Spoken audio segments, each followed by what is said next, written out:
네, 어제가 성탄절이었죠. 화이트 크리스마스를 기대한 분들도 많았을 텐데 아쉽게 눈은 안 내렸습니다.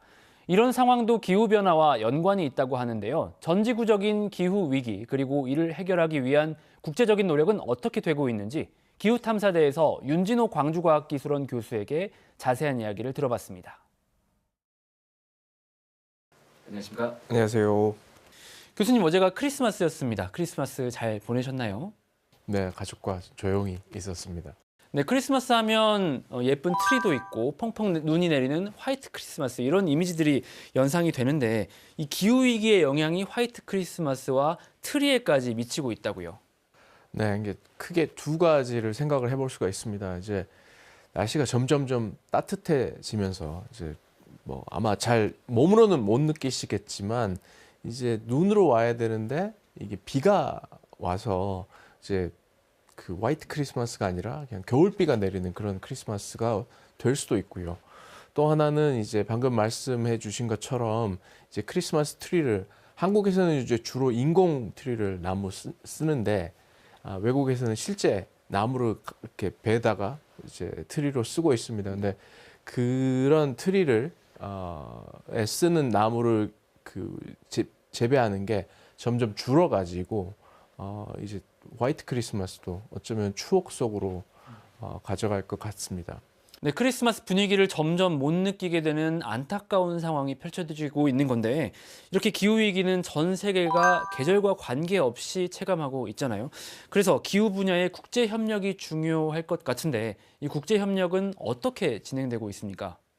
네, 한 달 전쯤 마무리가 됐죠. 29차 기후변화 당사국 총회라는 굉장히 이름부터가 긴 회의인데 이제 전 세계 나라들이 함께 모여가지고 어떻게 하면 기후변화의 원인 물질인 탄소 배출 혹은 어떻게 하면 적응을 할지 이런 것들을 논의하는 굉장히 큰 회의입니다. 그런데 올해 이 기후국제회의가 유독 진통과 갈등이 많았다고 하더라고요. 어떤 사정이 있었습니까? 이제 이제 어떻게 보면 그 기후변화에 대한 대응은 이제 탄소 배출을 줄여야 되는데 이걸 줄이기가 그렇게 쉽지 않고요. 그러다 보니까 이제 개도국에서는 선진국에서 좀 지원을 많이 해달라. 단지 이제 그게 금전적인 것뿐만 아니라 선진국에서 가지고 있는 여러 가지 기술들이 있거든요. 이제 그런 기술들도 조금 뭐 어쩌면 공짜로 어쩌면 좀 더 아주 그 협력적인 의제 안에서 좀 공유를 하고 개도국이 좀 바로 쓸 수 있게 좀 도와달라 이런 것들을 요청하고 항상 이제 그런 거에 대한 논의가 있었습니다. 그러니까 이제 개도국 입장에서는 선진국이 기존에 탄소 배출을 많이 해왔으니까 더 부담하라 이런 취지로 주장하고 있는 거죠. 그렇습니다. 그러니까 이산화탄소가 이제 먼저 요걸 좀 말씀을 드려야 될 것 같은데 이산화탄소가 배출이 되면 바로 없어지지가 않습니다. 이게 뭐 하루 이틀도 아니고 한 몇백 년 이상 공기 중에 대기 중에 이렇게 머무르게 됩니다. 그러면 산업혁명 이후에 지금까지 한 150년, 200년 동안 누가 많이 배출을 했나 이런 걸 따져보면 당연히 기존 선진국들이죠. 네. 이제 그래서 단지 선진국들이 혹은 기술을 가진 국가가 도와줘야 된다 이런 개념뿐만 아니라 역사적인 책임 이제 그런 것들이랑 맞물려 있다고 보시면 됩니다.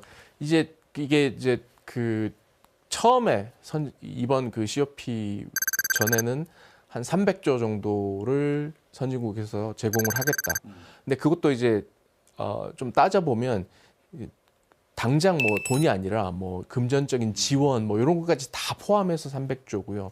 근데 개도국에서는 제일 처음에는 1조 달러 정도를 요구를 했습니다. 근데 결국은 한 420조 정도에서 이제 협의가 됐는데 항상 이런 긴장이 그리고 갈등이 있고 이런 것들을 이제 하나씩 풀어가는 그런 자리인 거죠.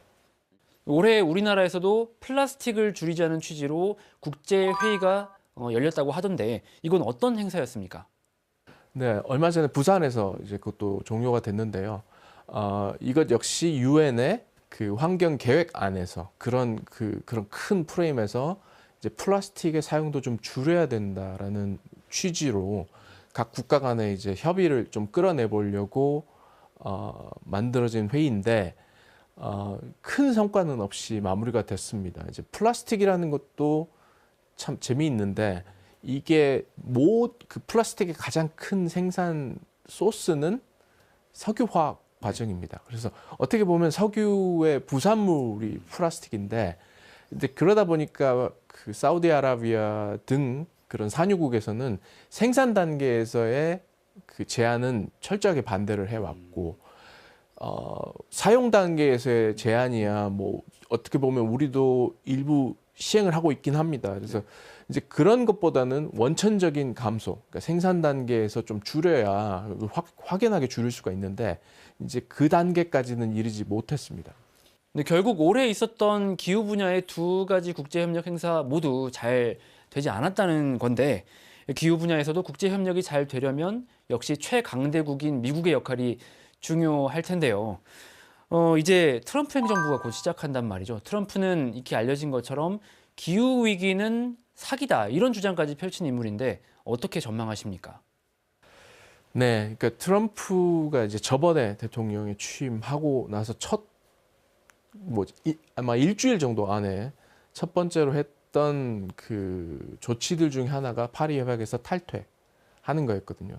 아마 이번에도 이제 취임을 하게 되면 굉장히 빠른 시일 안에 그런 일들이 일어날 것 같고요. 네. 근데 이제 그 앞서 말씀드린 것처럼 정권이 바뀜에 따라서 한국 내에서도 그런 일들이 있기 때문에 이제 그런 거랑은 좀 상관없이 뭔가 좀 지속적으로 할 수 있는 것들을 좀 찾아봐야 되고 또 그 안에서도 여전히 기후변화에 대한 연구나 혹은 기후변화 그 원인 물질에 대한 감소 등은 지속적으로 추진될 수 있도록 좀 고민을 해야 될 것 같습니다. 네, 어떻게 보면 밝지만은 않은 미래에 대해서 얘기를 나눴는데 우리나라도 혼란한 전국을 맞이한 상황에서 앞으로 기후 정책을 어떻게 세워야 할지 좀 고민이 필요할 것 같습니다. 오늘 말씀 감사합니다. 고맙습니다.